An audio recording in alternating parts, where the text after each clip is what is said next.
बिस्मिल्लाहिर्रहमानिर्रहीम। आज का लेक्चर हमारा है elastic collision in one dimension. सबसे पहले तो इलास्टिक कोलिजन्स को मैं डिफाइन करता हूँ। Such type of collisions, collision mean interaction of the two bodies, physical interactions. So such type of collisions in which kinetic energy and momentum both remain conserved. Such type of elastic collision में such type of collisions in which kinetic energy and momentum both remain conserved, both remain conserved, called elastic collision. और इसके मुकाबले में दूसरा नाम आता है in elastic collisions.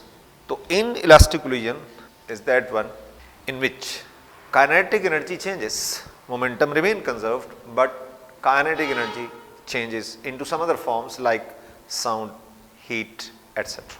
तो हमारी डिस्कशन में सिर्फ चूँकि इलास्टिक कोलिजन है इसलिए हम उसी को डिस्कस कर रहे हैं.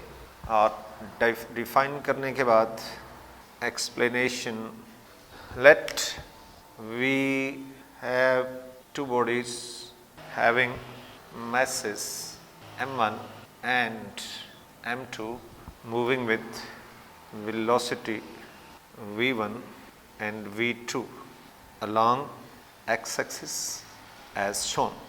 तो मैं डायग्राम बना रहा हूँ. Body of mass m1 moving with velocity v1 along x-axis and body of mass m2 moving with the velocity v2 along x-axis, along x-axis. So their velocities are linear velocities, so their collision will be also in one dimension. This is what we call elastic collision in one dimension.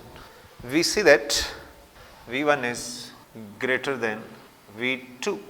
So since v1 is greater than v2, so ultimately the body of mass m1 will collide with the body of mass m2, and so after some time body of mass m1 collides with the body of mass m2. It means that will exert force. Body of mass m1 when it collides with the body of mass m2, so m1 collides, m1 exert force on the second body of mass m2, और उस force की directions क्या है, जो v2 की direction है. तो जब फोर्स वेलोसिटी के अलॉन्ग होगी, so that causes increase in velocity of the second body, but according to Newton's third law reaction will be there. Reactions किस पे होगा, m1 के ऊपर होगा, और as a that reaction the body of mass m1 its velocity decreases. So ये when these two bodies collide there are two forces, one is action, other is reaction. तो action हो रहा है m2 पे, m1 कर रही है, reaction हो रहा है m1 पे. तो एज अ रिजल्ट ये body of mass m1 its velocity decreases v1 dash, and the second body of mass m2 its velocity increases to v2 dash. So after some time body of mass m1 collide with the body of mass m2. As a result velocity v1 decreases to v1 dash, okay, and v2 increases to, ये लफ्ज़ जो है इसको change का लफ्ज़ लगाते हैं, decreases की बजाय changes to v1 dash and v2 changes to v2 dash as shown. Now according to the definition, law of conservation of momentum and as well as the law of conservation of energy is valid. So according to the definition of elastic collision, momentum before collision is equal to momentum after collision. So mathematically what we can write? we can write m1 v1 plus m2 v2 is equal to m1 v1 dash plus m2 v2 dash. Momentum of the bodies before collisions its sum, and momentum of the bodies after collisions its sum. So the total momentum before collisions is equal to total momentum after collisions. We can change these equations as shown. We can say that we can write m1 v1 minus m1 v1 dash is equal to m2 v2 dash minus m2 v2. Another aspect from this equation that change in momentum of the first body is equal to change in momentum of the second body. In other words, the loss in momentum of the first body is equal to gain in momentum of the second body. Loss in momentum of the first body is equal to gain in momentum of the second body. Mathematically, we can take m1 as a common. So v1 minus v1 dash is equal to m2 and v2 dash minus v2. This is equation number 2.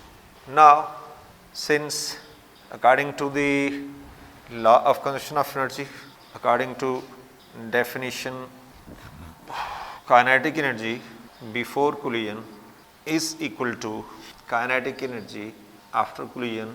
So what we can write, half m1 v1 square plus half m2 v2 square is equal to half of m1 v1 dash square plus half of m2 v2 dash square. Kinetic energy before collision is equal to kinetic energy after collisions. अब हम इसको rearrange करते हैं तो क्या लिखेंगे? इसको जब हम रीअरेंज करते हैं तो ये लिख सकते हैं half of m1 v1 square minus half of m1 v1 dash square is equal to half of m2 v2 dash square minus half of m2 v2 square.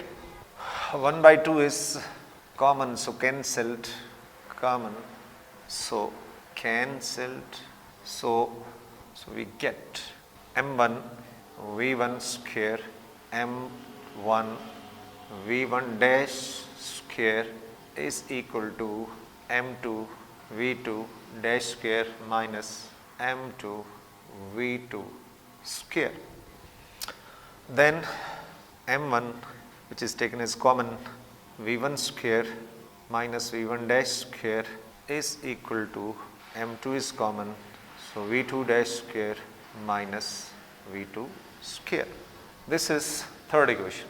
Now mathematically, by dividing equation 2 by 1, by dividing this equation by equation 2, we can write m1 v1 square v1 dash square over m1 v1 minus v1 dash is equal to m2 v2 dash square minus v2 square.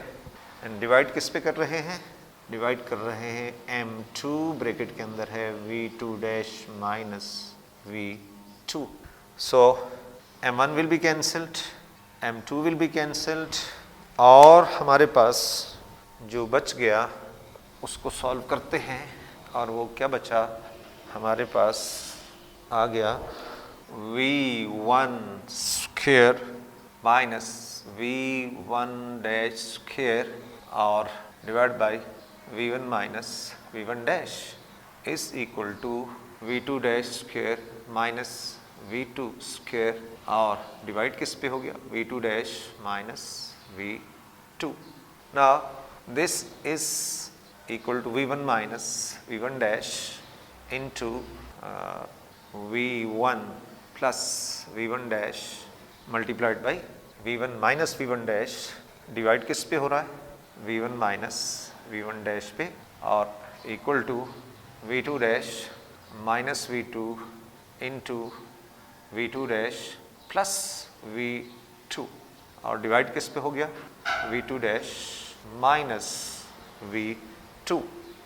तो हम cancel कर देते हैं, ये cancel हो गया और result क्या होगा, यहाँ से हम एक तो निकाल सकते हैं कि v1 dash is equal to v2 dash plus v2 minus v1, इसको इक्वेशन नंबर 4 कहते हैं।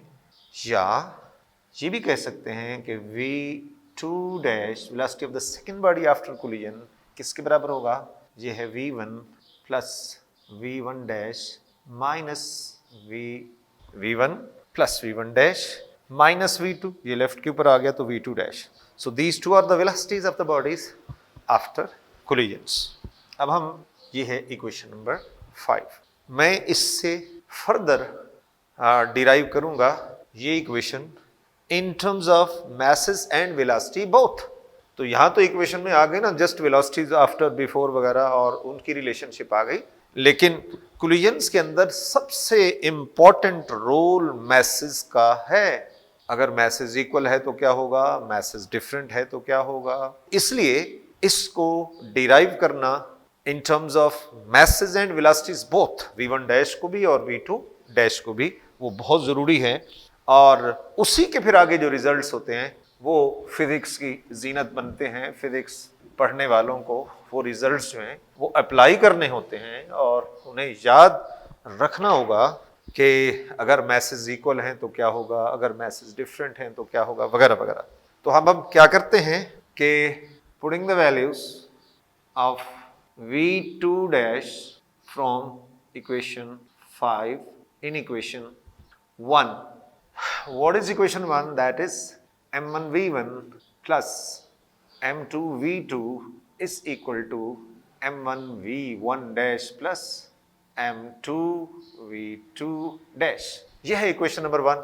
अब इसके अंदर ये v2 डैश की वैल्यू जो है वो पुट करते हैं तो आप क्या लिखेंगे, m1 v1 plus m2 v2 is equal to m1 v1 dash plus m2 और v2 डैश की जगह v1 plus v1 dash minus v2।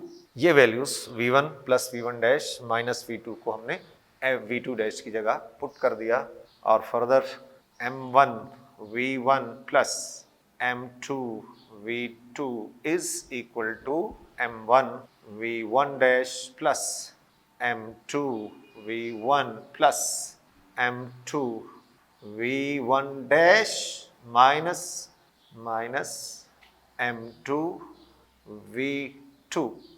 अब यहां से जो v1 डैश के मल्टीपल हैं इन्हें एक तरफ रहने दें और बाकी जो है वो सबको लेफ्ट पे ले आते हैं। तो आप क्या लिख सकते हैं, हम लिख सकते हैं m1 v1 plus m2 v2 minus m2 v1 plus m2 v2 और राइट पे चला गया m1 v1 dash plus m2 v1 dash.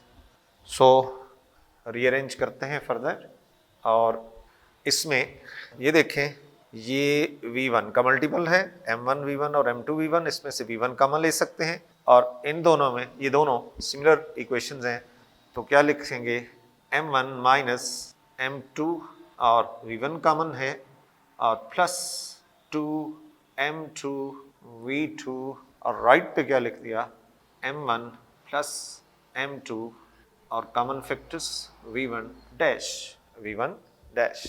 तो यहाँ से हम v1 डैश अगर निकालना चाहें तो v1 डैश मतलब velocity of the first body after collisions किसके बराबर होगी, ये बराबर होगी m1 minus m2 over m1 plus m2, ये जो इधर मल्टीप्लाई हुआ इधर डिवाइड हुआ into v1 plus 2m2 v2 divide by m1 plus m2।